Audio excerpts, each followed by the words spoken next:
may other terminology which we use is, now when it comes to the up rate, let's say for example, if I'll say gold price has gone from 4,700 to 4,800, now I'll say that gold price has increased. But whereas let's say talk about our Indian rupee, so 73 to 75, I cannot call that Indian rupee has increased. So now this again, this terminology needs to be understood and needs to be remembered. So what has happened? So basically, like we are going to talk got in terms of USD INR. So there are two things. So basically, I'm talking about USD INR has increased from 73 to 75, which means USD has increased, INR has decreased. So USD has appreciated, INR has depreciated, and this is what the terminology which we need to use. In general, if I talk about 74 to 75 or 73 to 75, which means the currency pair has increased. The value of the currency pair has increased, not the currency has increased. So that is the basic understanding. So, but what do we mean by only when I say 73 becomes 71? Okay, you can also consider the decimals. So 73 becomes 71. By the time we used to say that INR has appreciated, right? That's what it is. So if it becomes 73 becomes 75, we need to use the word INR has depreciated. So basically, this is what it is. So on the other way, we call it as USD has appreciated here and USD has depreciated when the price comes down, when the number comes down. So rather, okay, and this is the one. So again, can I buy USD? Can I buy the foreign currencies and can I keep it in my house? No, it is not possible at this moment, unless otherwise there is a need for the purchase of. And again, I cannot take delivery. I can make transfers, I can make payments for the products which I import. I can sell I can realize the foreign currency in terms of Indian rupees when I do export. Okay, so where do I do? So basically, if you look at the currency market, the first thing is we need to know the spot market. So as far as Indian market is concerned, so RBI, basically it's a regulatory body, and we have got under RBI, so we also have got FEDI, so Foreign Exchange Dealers Association of India. So the authorized dealers comes under foreign FEDI, so they are authorized to buy and sell foreign currencies, and that's the major criteria. And predominantly, most of the banks are the authorized dealers. Again, in the authorized dealers, there are different categories. Sometimes you can see money changes. Sometimes if you go to big star hotels, they can also accept foreign currencies, but they will not issue foreign currencies. So there are places where you can get only the foreign currencies and they won't accept foreign currencies. So either way. So any combinations of either buy or only sell or buy and sell. So all these type of categories are comes under authorized dealers. When it comes to bank, when we go for import export payments, obviously all the transactions are going to be routed through bank.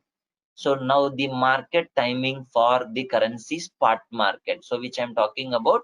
So currency market is basically like, so you got it's between the banks. So now there are two markets. So one is interbank market, the other one is merchant market. So when I say merchant market, importers and exporters goes to the bank and they take the price, and they take the prices for the foreign currency. So usually the merchants are called as price takers and the banks are called as price givers.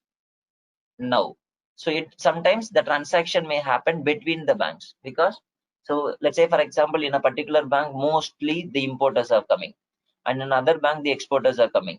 So now their position becomes open and they'll be having some risk.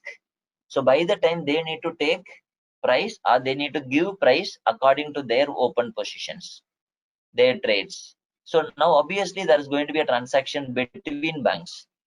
Okay, and they'll give, sometimes they'll give both buy as well as sell price, and usually we call this as market making.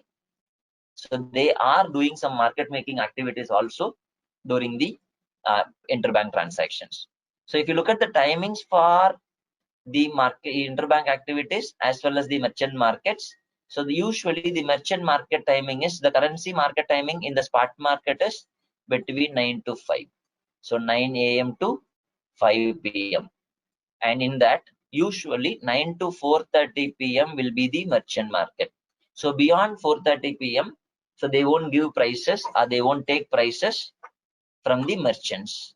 Now, the 4:30 to 5 is being used by the bankers to manage their positions.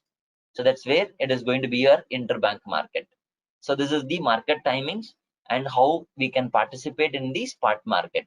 So only when I have the support documents, we can go and book prices. We can take prices from the banks. And that's the one set of activity.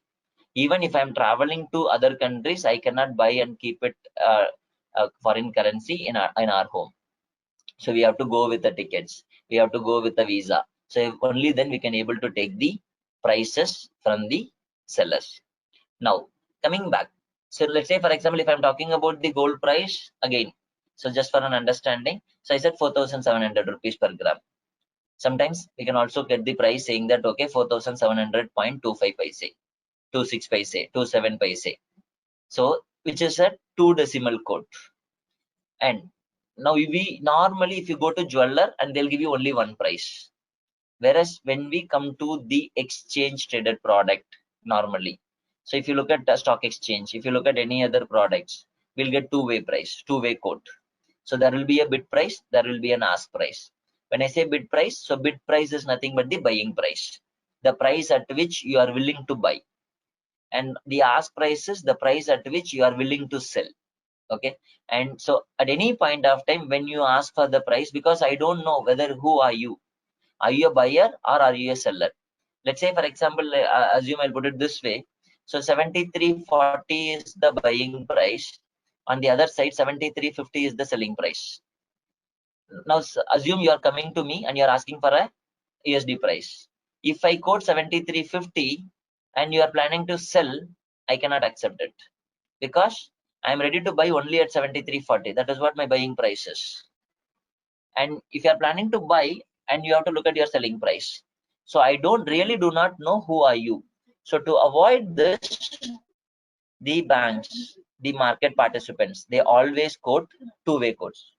So bid price as well as ask price. And this is how it is. So usually what is the major change which they'll be quoting it. So here I just quoted like 73.4389. So this is the, again, it can be 2 decimals, it can be 4 decimals. So now 89 and the next price is the selling price is going to be 90. So which means what? 73.4390. Okay. So it is not 90 rupees. So wherever the change is there, we are quoting. So usually this is how it is. Sometimes if it goes to next number, then we'll have a 4 digits. So that is going to be the 4 decimals which we'll talk about. And this is the kind of two-way code, right? And always the terminology which you can learn now is, or you can aware of, this is called spread. The difference between the buy price and the sell price. Lower the spread, higher. Okay, so the liquidity will be the higher. So the impact is going to be very, very low when you think of taking a decision to buy or sell. Otherwise, so higher the spread will be, okay, so your liquidity will be lower. Usually that's how it is going to be in the market. So as we discussed the appreciation and depreciation part, so whenever the base currency buys more of the quotation currencies, that's what it is. So today I'm just paying 173 rupees to get $1. Sorry. Okay, assume $1 equal to 73.435, and tomorrow if it is going to be 75, and what do we say? So whenever these has strengthened, so the base currency has strengthened. That's what it is. USD has strengthened or USD has appreciated. On the other way, we are talking about Indian rupee has been depreciated. So this is the one. And it comes to market timings, as I told you, the merchants market is going to be 9 to 4:30, and the interbank market is going to be between 4:32 and 5.